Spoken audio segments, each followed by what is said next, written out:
తిరుమల కొండపై ఇక గోబీకి goodbye. Gobi Manchuria, gobi 65, gobi fried rice ఇక ఇవన్నీ తిరుమల హోటల్స్లో మెనూలో కనిపించవు.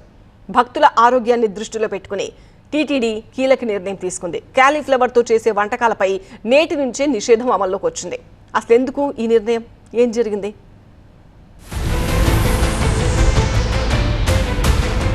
తిరుమలకొచ్చే భక్తులకు ఇకపై గోబీ వంటకాలు అందుబాటులో ఉండవు. కాలీఫ్లవర్ తో తయారయ్యే అన్ని రకాల వంటకాలను నిలిపేయాలని టీటీడీ ఆరోగ్య విభాగం ఆదేశాలు జారీ చేసింది. కొండపై ఉన్న 162 ఫాస్ట్ ఫుడ్ సెంటర్లు, హోటళ్లు, 7 జనతా క్యాంటీన్లు, 5 బిగ్ క్యాంటీన్లలో ఈ నిర్ణయం నేటి నుంచి అమల్లోకి వచ్చింది. ఈ నిర్ణయానికి ప్రధాన కారణం భక్తుల నుంచి వరుసగా వస్తోన్న ఫిర్యాదులే. కాలీఫ్లవర్ లో పురుగులు కనిపిస్తున్నాయంటూ అనేక మంది భక్తులు టీటీడీకి ఫిర్యాదు చేశారు. ఆ ఫిర్యాదులపై స్పందించిన ఫుడ్ సేఫ్టీ అధికారులు తిరుమల హోటళ్లలో తనిఖీలు నిర్వహించారు. తనిఖీల్లో కొన్ని చోట్ల కాలీఫ్లవర్ లో పురుగులు ఉన్నట్లు గుర్తించినట్లు ఆరోగ్య విభాగం తెలిపింది. దీంతో భక్తుల ఆరోగ్యానికి ఎలాంటి ప్రమాదం జరగకుండా ముందు జాగ్రత్తగా గోబీ వంటకాలపై నిషేధం విధించింది. ఇంతకు ముందు ఇక్కడ నూడిల్స్, గోబీ రైస్ అవన్నీ చాలా ఫాస్ట్ ఫుడ్స్ చాలా దొరికేవండి. కానీ ఇప్పుడు అవేవి దొరకట్లేదు. టీటీడీ వాళ్ళే చాలా మంచిగా మాకు రైస్ అని ఈ హెల్ప్ఫుల్గా చాలా మాకు ఆరోగ్యం బాగుంటుందని చెప్పేసి మాకు వాళ్ళందరూ సహాయ సహకారాలతో మేము టీటీడీ వాళ్ళకి చాలా హెల్ప్ఫుల్ చేస్తున్నారండి. మాకు వాటి వల్ల పురుగులు వస్తున్నాయి, అవి ఏమీ హెల్త్ బాగోట్లేదండి. అవన్నీ హార్మ్ఫుల్ జమ్స్కి తప్ప మనకి మంచి ఆరోగ్యకరం గురించి కాదండి.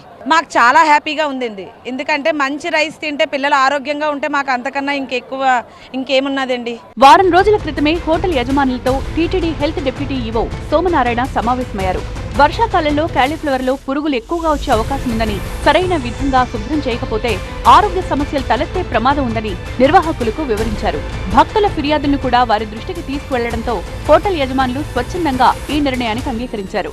ఇకపై gobi Manchuria, gobi 65, gobi fried rice వంటి వంటకాలు తిరుమల కొండపై దొరకవు. మన తిరుమల దేవస్థానం వారు గోబీ మంచూరియా, న్యూడిల్స్ ఇవన్నీ కూడా నిషేధించారు.